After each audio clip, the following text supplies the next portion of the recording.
Bom dia mais uma vez, pessoal. Estamos aqui para a nossa segunda aula e agora a gente fala sobre o Congresso de Viena e a restauração da monarquia. Após o final das guerras napoleônicas, os grandes reinos ali da Europa, tá? Como, por exemplo, o reino da Áustria, o reino da Rússia, o reino da Inglaterra, o reino da Prússia, eles vão se reunir para tentar reorganizar a Europa, tentar, vamos dizer assim, acabar com os ideais que a Revolução Francesa havia implantado nos territórios europeus. Tá? Então, a derrota de Napoleão ela foi vista naquele período como o fim da Revolução. O fim não, né? A derrota da Revolução Francesa. Porque o Napoleão manteve as conquistas da Revolução e implementou mais coisas nesse governo dele, mais ideais liberais, vamos falar assim. Então, esses grandes reinados acabaram vendo a derrota de Napoleão como a derrota dos ideais liberais na Europa. Tá? E aí, em 1814, vai ser convocado o Congresso de Viena, onde esses líderes vão se reunir para poder restaurar a monarquia europeia, né? Reconstruir a Europa e tirar de vez da Europa essas ideias liberais que cercavam ali no pós-Revolução Francesa. Para isso foi invocado o chamado princípio da legitimidade. Veja que eu marquei porque é importante vocês saberem disso. Tá? O que é o princípio da legitimidade? Tá? Esse princípio dizia que seria legítimo, eu vou resumir de uma forma mais simples para vocês, que seria legítimo o retorno de todos os reis, inclusive aqueles que o Napoleão destronou quando tomou os territórios, o retorno de todos os reis aos seus tronos, o retorno da nobreza, o retorno do clero, para que tudo voltasse a ser da forma como era antes. Tá? Lendo agora, como no livro de vocês, esse princípio foi reconhecido o verdadeiro direito de o soberano voltar ao poder, cuja adoção deveria resultar na restauração ou recondução dos legítimos reis a seus respectivos tronos, e visando o equilíbrio entre as potências para que não houvesse o risco de surgir um novo Napoleão. Então eu vou pegar um rei de cada país lá, que já estava naquele país antes do Napoleão invadir, vou devolver o poder daquele rei, vou dar poder de negociação para esses reis, para que todos possam ter direitos mais equilibrados, para que assim não possa surgir um novo governante que pensasse em mudar toda a estrutura europeia e tentasse mais uma vez fazer esse sacode que o Napoleão fez na Europa. Tá? Então, com isso, o mapa europeu, por exemplo, ele vai ser completamente remodelado.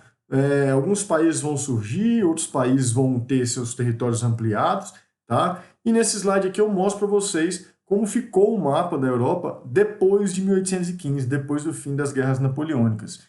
Então a gente tem aqui mais uma vez restaurado o reino de Portugal, a gente tem o reino da Espanha mais uma vez, a França voltou a ter o território original dela, a gente vai ter a Suíça, os estados que hoje compõem a Itália aqui nesse cantinho, você tem o Império Austríaco que está nesse ponto aqui também, certo? Essa região aqui, gente, é basicamente quase que toda, tá? Não toda, esse pedacinho aqui vai ser retirado, mas essa região aqui, ó, onde eu estou circulando aqui agora, é onde vai ser formada a Alemanha, lá na frente, tá?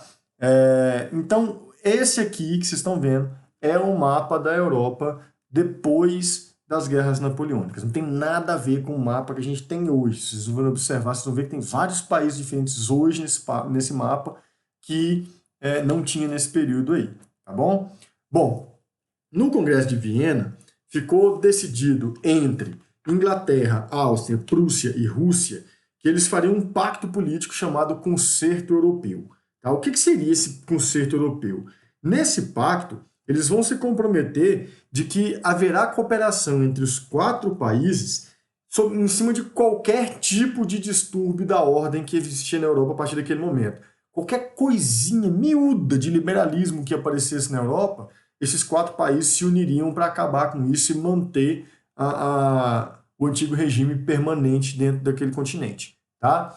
Apesar da criação dessas várias, aliás, da criação desse Conselho Europeu aí, do Concerto Europeu, né, formado por esses 4 grandes países, isso não vai conseguir conter o povo. Tá? Várias revoluções vão surgir a partir desse momento. Em 1820, a gente vai ter revoluções na Península Ibérica, em Portugal e Espanha, tá? Na Grécia e Nápoles. Em 1830, 10 anos depois, a França volta a ter uma revolução liberal, a Holanda também, a Bélgica também, a Polônia também. E em 1848 a gente vai ter a Primavera dos Povos, que é um momento onde tem vários levantes ocorrendo em toda a Europa em função das ideias liberais. Tá? Então, não adiantou muito fazer o Concerto Europeu, falar que ia combater o liberalismo, porque a semente da Revolução Francesa já estava plantada na mentalidade das pessoas da Europa nesse período, e ninguém mais aguentava viver sob o antigo regime de reis absolutistas. Tá? Então, essa é a conclusão do nosso capítulo. A Europa, ela, a partir desse momento, vai ter que lidar com essas várias revoluções que vão ocorrer, e a gente vai ver posteriormente qual é o resultado disso tudo. Beleza? Então a gente encerra aqui o nosso vídeo, eu encontro vocês daqui a pouquinho no Zoom, tá bom? Um abraço para todo mundo, até jazinho.